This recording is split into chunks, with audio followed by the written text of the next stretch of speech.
學佛60問 EP12，我係我佛慈 base， 今日講輪迴無限 loop。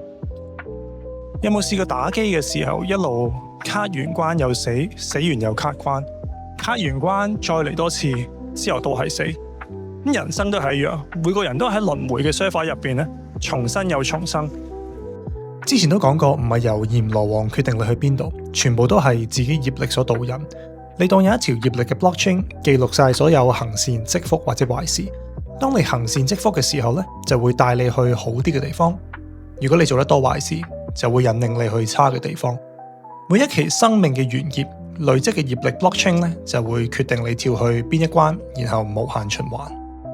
因為六道入邊咧，最關鍵就係人道，因為人先可以分清楚善惡，先可以做善業。天道咧太嘆唔會收嘅。咁你諗一諗咧，就可以將無限量嘅限量版 Chanel 同埋 Hermes 變出嚟。你諗下幾悶？咁下三道咧，因為太苦，冇得思考，每日就係輪迴喺唔同嘅惡入邊。咁只有人道咧，即係而家嘅你，先可以決定自己嘅選擇。當你能夠主動選擇自己嘅習慣嘅時候咧，你先可以選擇輪迴嘅走向。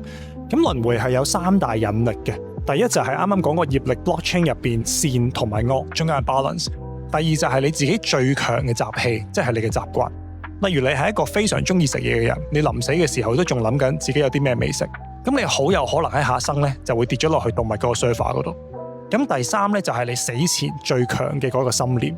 如果你死前嘅心念係非常清淨，或者你係以念佛、念阿彌陀佛離開呢個世界，咁你死咗嘅時候咧就好有可能因為你嗰念咧帶咗你過去阿彌陀佛極樂淨土嗰度，喺嗰度繼續讀大學。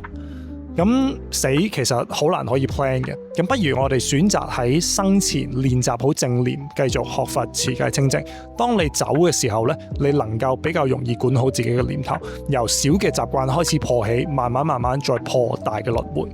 呢個係學佛60問第12問，我哋下集再見。